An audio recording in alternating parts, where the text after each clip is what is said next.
안녕하세요. 반갑습니다. 주갈성교회 유형욱 목사입니다. 지난 한 주간 잘 보내셨어요? 오늘 벌써 10월 셋째 주일 아침입니다. 오늘도 이렇게 여러분들 말씀으로 만나게 돼서 얼마나 감사한지 모르겠습니다. 여러분 지난 한 주 동안 삶 가운데 많은 어려움이 계신 분은 안 계셨나요? 또 몸이 아파서 많이 힘드신 분은 안 계셨는지 모르겠습니다. 현재 우리가 어떤 상황에 있든지 또 어떤 어려움을 겪든지 또 어떤 아픔을 겪고 있든지 지금 이 순간 우리가 하나님 말씀 앞에 있다면 그 사실 하나만으로도 우리는 하나님께 감사와 영광을 돌려야 합니다.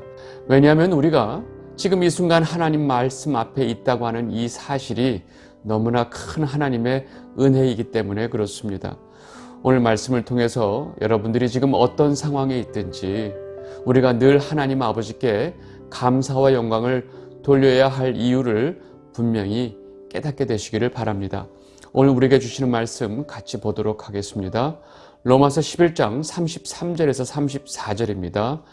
깊도다 하나님의 지혜와 지식의 풍성함이요 그의 판단은 헤아리지 못할 것이며 그의 길은 찾지 못할 것이로다.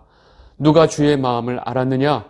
누가 그의 모사가 되었느냐? 아멘. 오늘 말씀 전하기 전에 제가 한 가지 공지 하나 드리겠습니다. 우리 지난주 목요일에 우리 그동안 이 성경 가이드 시간에서 계속 다루고 있었던 사도행전이 마침내 끝났습니다.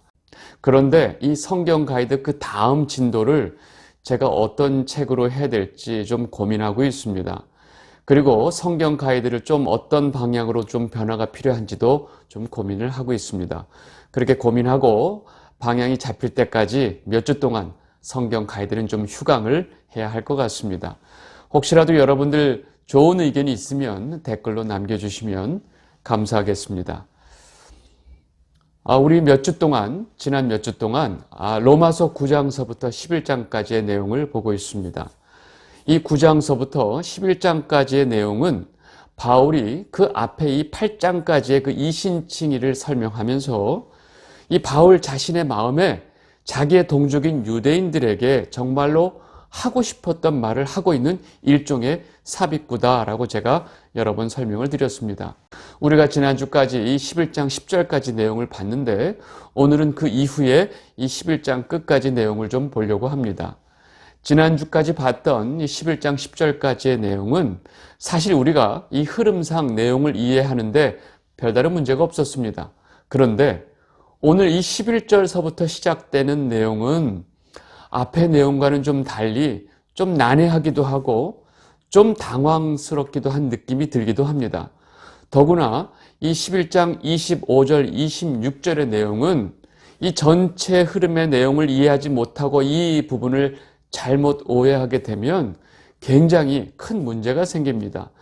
실제로 이 11장 25절, 26절의 말씀을 굉장히 오해하고 잘못된 주장을 하고 계신 분들이 많기 때문에 제가 이 말씀을 드리고 있습니다. 그래서 오늘 이 11장 이후의 내용을 이 9장서부터 흐르고 있는 이 바울이 전체적으로 이 9장서부터 무슨 말을 쓰려고 하는지 전체 맥락을 연결해서 전체 맥락을 이해하고 우리가 25절, 26절의 말씀을 좀 바르게 이해할 수 있도록 제가 앞에서부터 쭉 정리를 하도록 하겠습니다. 지금까지 봤던 이 9장의 내용을 잘 기억하시면서 따라오시면 좋을 것 같습니다. 여러분 잘 기억해 보세요. 이 9장의 내용을 바울이 시작하면서 바울은 유대인들이 완전히 착각하고 있었던 그 선민의식에 대해서 완전히 돌직구를 날려버립니다. 너희들이 생각하는 것처럼 진짜 하나님의 백성은 육적인 이스라엘이 아니야. 혈통적인 이스라엘이 아니야. 실제로 하나님의 백성은 약속의 자녀가 진짜 하나님의 자녀가 된다라고 바울은 말을 했습니다. 그리고 유대인들뿐만 아니라 이방인들도 믿음을 통해서 하나님의 백성, 즉 약속의 자녀가 될 수 있다는 사실을 너무나 분명하게 설명을 하고 있습니다. 그리고 이제 바울이 10장에 와서는 이 하나님의 명령과 율법을 어긴 이스라엘이 실제로 하나님을 복종하지 않고 있고 자기 의를 세우기 위해서 하나님의 의를 거역하고 있다라고 이런 영적인 현실을 그대로 말을 합니다. 이어서 하나님의 의는 절대로 유대인들이 생각하듯이 이 율법 지킴의 행위로 절대로 얻을 수가 없고 오로지 믿음을 통해서만 얻을 수 있다는 사실을 굉장히 강조합니다. 그리고 예수 그리스도를 믿는 믿음은 보내심을 받은 자가 전할 수 있고 또 그 복음을 들은 자 모든 사람이 믿는 것이 아니고 오로지 들은 자들 중에서도 택하신 자들만이 그 복음을 듣고 믿음을 가질 수 있다라는 사실을 11장에서 분명히 설명을 합니다. 이렇게 9장서부터 10장까지의 내용은 유대인들이 듣기에 너무나 충격적이고 분노를 일으키기에 충분한 내용입니다. 그리고 이제 11장서부터 바울은 그렇다고 이스라엘 전체가 하나님에게 버려진 것이 아니고 그 이스라엘 백성들 중에서도 택함을 받은 남은 자들은 믿음을 갖게 되고 그 믿음을 통해서 구원을 받는다라는 것을 설명을 합니다. 여러분, 여기까지가 지난주까지 봤던 11장 10절까지의 내용을 제가 간략히 요약을 한 것입니다. 여러분, 지금 여기까지 내용을 보면 이방인인 우리가 보기에는 사실 아무 문제가 없고 굉장히 옳은 말을 아주 바울이 정확하게 말하고 있습니다. 그래, 유대인들은 이런 잘못된 선민의식을 가지고 있어. 약속의 자녀가 진짜 하나님의 자녀지 하면서 우리는 이 말에 대해서 굉장히 공감을 하게 됩니다. 그런데 유대인들 입장에서는 사실 선민의식이 뼛속 깊숙이 있었던 유대인들에게는 너무나 기분이 상하고 화가 날 수 있는 내용이라는 것입니다. 그런데 이제 바울이 그 메시지의 대상을 이방인에게 돌려서 사실은 이제 이방인인 우리가 듣기에 아주 불편하고 아주 기분 나쁜 영적인 현실을 그대로 또 돌직구로 우리에게 말을 해줍니다. 우리가 유대인들에게 아주 적나라한 영적 현실을 말할 때는 아무렇지 않다가 이제 그 대상이 이방인인 우리를 향하니까 사실 우리가 굉장히 기분 나쁠 수 있는 내용이 나온다는 것입니다. 바울은 아주 강한 어조로 하나님께서 이방인들을 구원해 주시는 방법에 대해서 아주 다음과 같이 적나라하게 말을 합니다. 로마서 11장 11절서부터 12절입니다. 그러므로 내가 말하노니 그들이 넘어지기까지 실족하였느냐? 그럴 수 없느니라. 그들이 넘어짐으로 구원이 이방인에게 이르러 이스라엘로 시기나게 함이니라. 그들의 넘어짐이 세상의 풍성함이 되며 그들의 실패가 이방인의 풍성함이 되거든 하물며 그들의 충만함이리요.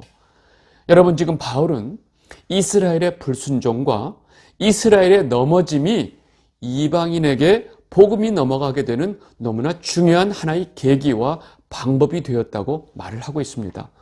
원래 하나님께서 택한 이스라엘 백성들이 하나님을 떠나고 하나님에게 불순종하면서 사실은 이 구원의 복음이 이방인에게로 넘어갔다고 말하고 있습니다.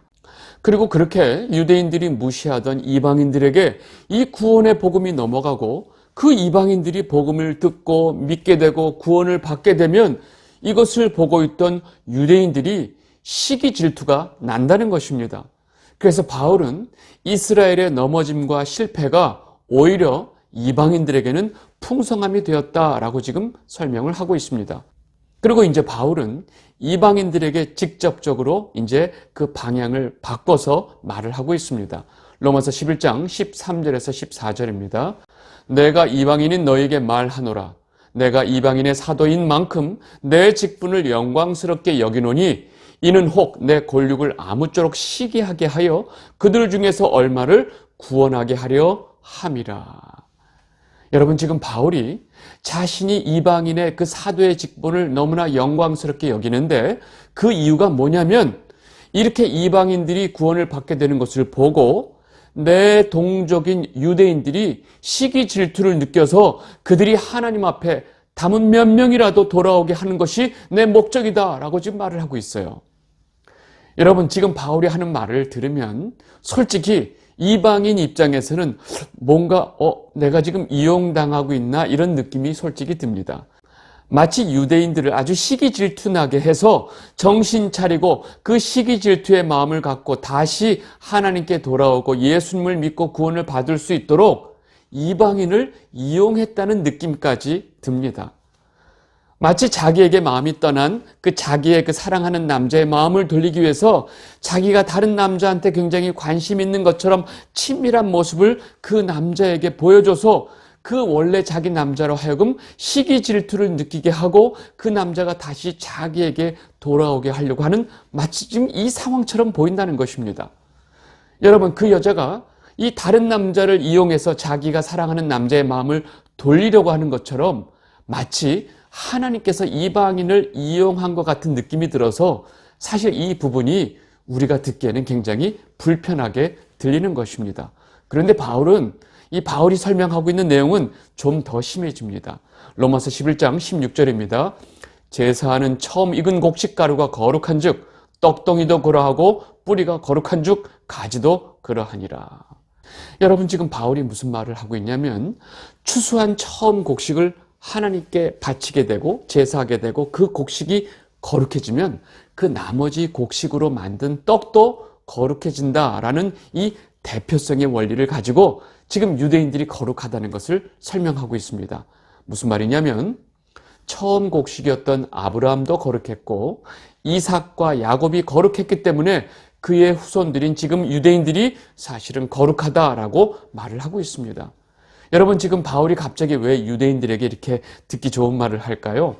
앞에서 지금 바울이 했던 말로 인해서 지금 흥분하고 있는 유대인들을 지금 뭔가 지금 달래고 있는 느낌이 들고 있습니다. 이어서 바울은 이방인들 듣기에 아주 불편한 얘기를 아주 대놓고 얘기합니다. 무슨 얘기냐면 너희들은 원래 진짜 자식이 아니고 양자로 입양되었다라는 사실을 마치 그 사실을 대놓고 까발리듯이 돌 감람나무와 참 감람나무의 가지로 비유로 설명을 합니다. 로마서 11장 17절 18절입니다. 또한 가지 얼마가 꺾이었는데 돌 감람나무인 내가 그들 중에 접붙임이 되어 참 감람나무 뿌리의 진액을 함께 받는 자가 되었은즉 그 가지들을 향하여 자랑하지 말라. 자랑할지라도 내가 뿌리를 보존하는 것이 아니요 뿌리가 너를 보존하는 것이니라. 여러분, 지금 바울이 이 참 감람나무, 돌 감람나무의 비유를 가지고 무엇을 설명하고 있냐면 지금 바울은 이방인들에게 너희가 지금 믿음을 가지고 하나님의 자녀가 되었다는 것에 대해서 유대인들 앞에서 자랑하지 말라라고 아주 강하게 당부하고 있습니다. 바울은 이방인들에게 원래 진짜 자식이 아버지를 거역하고 말을 안 들어서 쫓겨났기 때문에 지금 그 자리에 너희가 지금 양자로 입양이 되었다라고 지금 말하고 있습니다. 그리고 바울은 더 나아가서 아주 심하게 말을 합니다. 본래 자식도 말 안 듣는 놈은 바로 내쫓으시는 아버지가 양자인 너희들이 만약에 말을 안 듣고 교만하고 자긍하면 너희들을 내쫓는 것은 더 쉽게 하시지 않겠느냐라고 지금 말을 하는 것입니다. 로마서 11장 20절에서 21절입니다. 옳도다. 그들은 믿지 아니함으로 꺾이고 너는 믿음으로 섰느니라. 높은 마음을 품지 말고 도리어 두려워하라. 하나님이 원 가지들도 아끼지 아니하셨은즉 너도 아끼지 아니하시리라. 여러분, 지금 사실 바울이 하는 말을 듣고 있으면 사실이에요. 맞는 말이에요. 근데 괜히 이 말을 듣고 있는 이 양자 입장에서는 그닥 기분이 좋지 않다는 것입니다. 본래 자식이 아버지 말을 안 들어서 내쫓겼지만 사실 그 자리에 너희가 지금 양자로 들어와 있는 상태인데 너희가 그 내쫓긴 자식 앞에 자긍하고 교만하면 되겠느냐? 너희도 언제 그 아버지에게 가차없이 내쫓길 수 있다는 사실을 너희들 잊지 말고 두려워해라 라고 지금 말을 하고 있어요. 너희들이 교만해서 행여나 아버지의 말을 안 들으면 아버지가 너희들 내쫓는 것은 본래 자식보다 더 쉽다는 것을 너희들 기억해야 돼. 여러분, 지금 바울은 이방인들에게 교만하지 못하도록 아주 엄하게 말을 하고 있습니다. 이어서 바울은 그렇게 내쫓긴 본래 자식이 아버지 앞에 회개하면 그 본래 자식을 본래 아버지의 자식으로 만드는 게 너희들을 양자를 입양하는 것보다 더 쉽지 않겠느냐? 라고 대놓고 돌직구를 날려버리는 것입니다.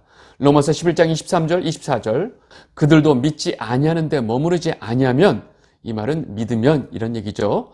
그들이 믿으면 접붙임을 받으리니 이는 그들을 접붙이실 능력이 하나님께 있음이라.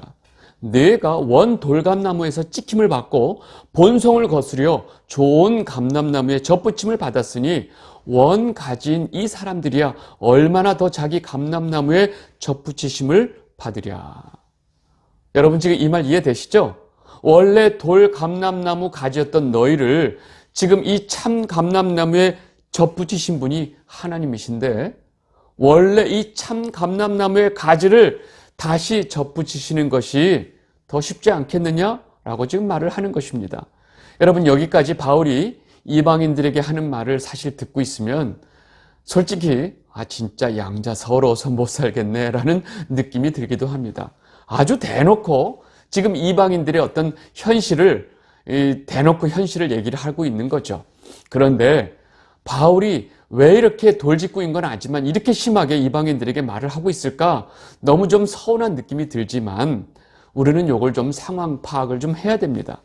제가 이 로마서 9장서부터 11장까지 전체 내용을 생각하면서 지금 바울이 왜 이렇게 갑자기 이방인들에게 심하게 말하고 있나라고 지금 생각을 해보면 이 바울의 속마음을 알 수 있습니다. 지금 우리가 방금 본 11장 후반부의 내용은 이방인들에게 아주 심하게 말하고 있는 것 같지만 실상은 유대인들 들으라고 하는 말입니다. 왜요? 지금 앞에서 바울이 자신의 동족인 유대인들에게 너무나 강하게 영적인 현실을 돌직구로 아주 날려버렸기 때문에 지금 유대인들이 굉장히 지금 심기가 불편하거든요. 그러니까 지금 그 유대인들을 지금 달래줘야 할 상황입니다. 그러니까 지금 이방인들에게 아주 심하게 말하면서 거꾸로 유대인들을 달래고 있는 것입니다. 이방인인 우리가 듣기에는 좀 심하고 거북할지 모르지만 사실 이 말을 유대인 입장에서 듣는다고 하면 지금 바울이 하는 말을 듣고 있으면 유대인들은 굉장히 기분이 좋아질 수밖에 없습니다. 맞아, 저놈들은 원래 저 돌 감람나무 가지였어 라고 하면서 맞아 그지 하면서 지금 바울이 하는 말을 듣고 기분이 좋아질 수 있다는 것입니다. 여러분, 이렇게 이방인들에게 아주 돌직구로 있는 그대로 바른 말을 하는 모습을 지금 유대인들이 보고 있으면 유대인들은 앞전에 바울이 자신들에게 했던 그 말도 굉장히 맞는 말이고 우리가 수긍해야 하는 말이구나 라는 것을 느끼게 해주기 위해서 지금 이방인들에게 이렇게 강하게 말을 하고 있다는 것입니다. 누구 들으라고요? 유대인들 들으라고요. 지금 바울은 내가 이방인을 위한 사도라고 해서 내가 지금 이방인들에게 치우쳐져서 정작 내 동족인 유대인들 기분 나쁘게 하려고 지금 너희들에게 이런 말을 하는 것이 아니고 이것이 현실이고 이것이 너희들이 너무나 중요하게 알아야 하기 때문에 내가 이렇게 말을 하고 있는 거야. 지금 내가 이방인들에게도 똑같이 말을 하고 있잖아. 알겠어? 라는 이런 바울의 마음을 우리가 알아야 한다는 것입니다. 여러분, 지금 첫째 아들과 둘째 아들이 막 싸우다가 아버지한테 걸려서 이 두 아들이 아버지한테 혼을 나는 상황입니다. 아버지가 먼저 첫째에게 말을 하겠죠. 네가 첫째고 형이고 네가 이 집에 내가 없으면 가장인데 네가 어찌해서 동생을 이렇게 때리고 감싸주지 못하고 이해 못하고 네가 지금 집 본분을 잊고 이렇게 지금 동생과 싸우고 있느냐라고 막 첫째를 혼을 내고 있는데 그 옆에 동생이 정신 못 차리고 맞아 그래 형이 저러면 안 되지 하면서 지금 아버지의 말에 맞장구 치고 있다면 여러분, 그 지금 둘째는 매를 벌고 있는 거죠. 그런데 이 상황 속에서 지금 아버지가 그 둘째에게 아무 말을 안 하고 있으면 첫째는 속으로 지금 아버지가 나를 편애하고 있나?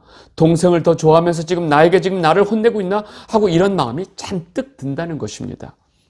그런데 이렇게 첫째를 다 혼낸 아버지가 이제 딱 그 대상을 둘째 아들로 바꿔서 둘째를 혼을 내는데 지금 그 혼내는 내용을 들어보니까 이 첫째 아들이 생각할 때 이 둘째 동생이 가지고 있는 이 못된 점, 정말로 자기가 말하고 싶었던 그 모든 잘못된 내용을 아버지가 아주 적나라하게 이 둘째를 혼내면서 다 말을 하고 있는 거예요. 그러면 그 내용을 듣고 있는 첫째의 마음이 시원하지 않겠어요? 아버지가 이놈이 이 동생 잘못된 것을 다 알고 있네. 이놈이 얼마나 나한테 나쁜 짓 했는지 다 알고 있네 하면서 아주 속이 시원해지지 않겠어요? 여러분, 그러면서 이 첫째는 좀 전에 아버지가 내게 했던 말이 다 맞는 말이었구나 라고 생각을 하게 된다는 것입니다. 여러분, 지금 바울이 첫째인 유대인들을 아주 심하게 혼내고 나서 사실은 이 유대인들을 달래기 위해서 조금은 심하게 지금 둘째인 이방인들을 엄하게 혼내고 있었던 것입니다. 사실은 이 첫째인 아들에게 처음에 했던 말이 이 첫째인 아들 유대인들이 잘 이해하고 받아들일 수 있는 이 목적을 가지고 지금 바울이 이렇게 말을 했다는 것입니다. 여러분, 지금 영적인 아버지인 이 바울의 마음이 조금 이해가 되세요? 여러분, 이제 그 다음으로 진짜 중요한 말씀 11장 25절 26절 말씀을 좀 보도록 하겠습니다. 좀 집중해 주세요. 로마서 11장 25절 26절입니다. 형제들아, 너희가 스스로 지혜 있다 하면서 이 신비를 너희가 모르기를 내가 원하지 아니하노니, 이 신비는 이방인의 충만한 수가 들어오기까지 이스라엘의 덜어는 우둔하게 된 것이라.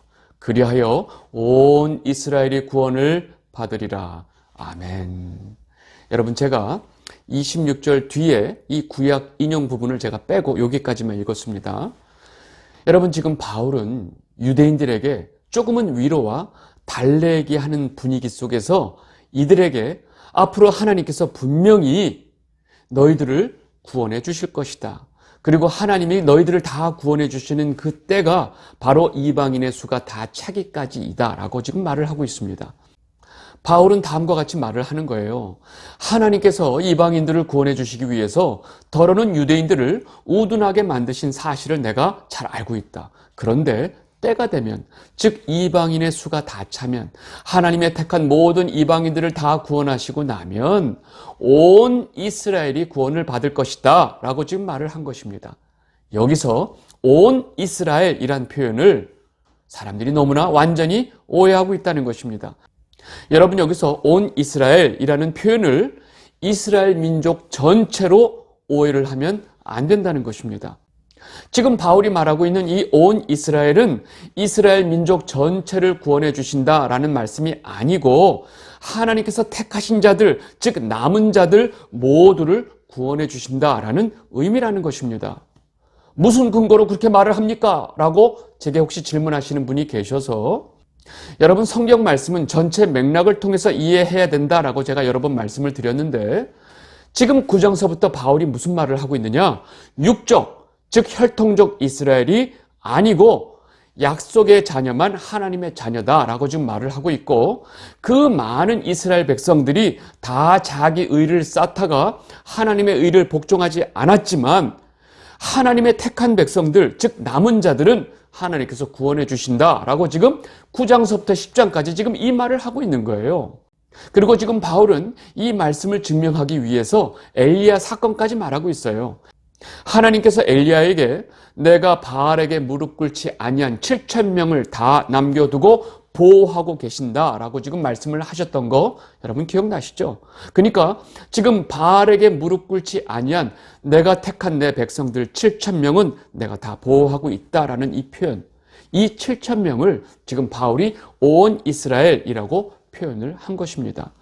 바울은 지금 이 사실을 강조하기 위해서 지금 9장서부터 11장까지의 지금 내용의 말을 열심히 하고 있는데, 갑자기 11장 마지막에 와서 바울이 앞에서 했던 모든 말을 다 뒤집고 온 이스라엘 민족 전체가 구원을 받을 것이다 라고 말했다고 이해한다면 사실 이것이 더 이상하다는 것입니다.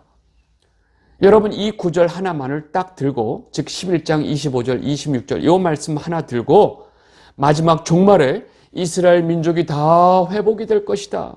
그리고 이때 주님이 다시 오셔서 이스라엘에서 천년 왕국이 시작될 것이다 라고 주장하는 자들이 있습니다. 여러분, 이 주장을 지금 근거하는 말씀을 지금 이 말씀으로 쓰고 있는데 지금 그 말씀을 지금 완전히 오해하고 있다고 제가 말씀드리고 있는 것입니다. 그리고 이렇게 오해한 말씀을 그대로 따르고 있는 사람들이 너무 많다는 것이 현실입니다. 이 영상을 보고 계신 주갈성 성도 여러분들은 지금 이 말씀에 대해서 올바른 분별력을 가지고 지금 이 말씀을 바르게 이해하게 되시기를 바랍니다. 이어서 바울은 이제 내용을 정리해 가면서 다시 한번 이방인들이 구원을 받게 된 상황을 이야기합니다. 이방인들은 분명하게 유대인들의 순종치 아니함으로 하나님의 긍휼을 받았다라고 말을 합니다. 로마서 11장 30절에서 31절, 너희가 전에는 하나님께 순종하지 아니하더니 이스라엘이 순종하지 아니함으로 이제 긍휼을 입었는지라.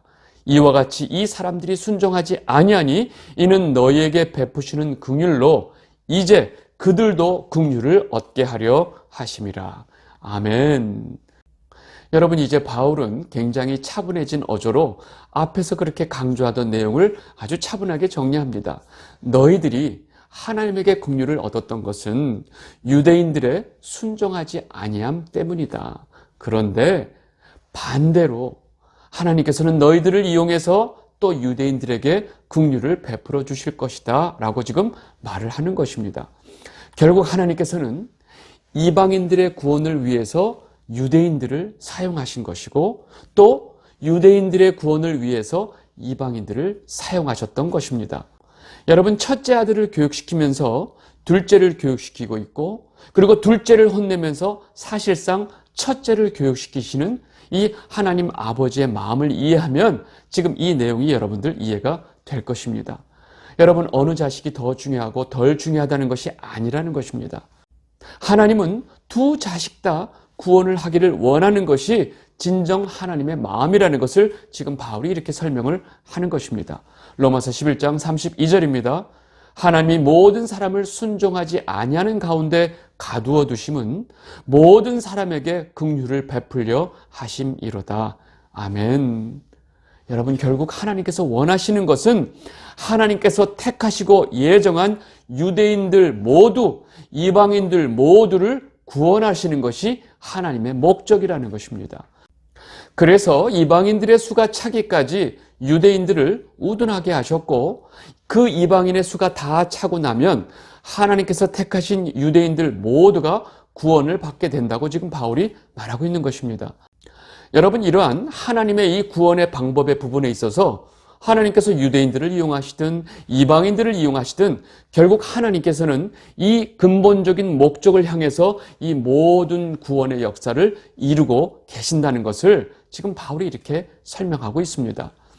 여러분, 이러한 하나님의 구원의 경륜은 우리 인간적인 생각에서 볼 때 좀 서운하기도 하고 이해가 안 되기도 한다는 것입니다.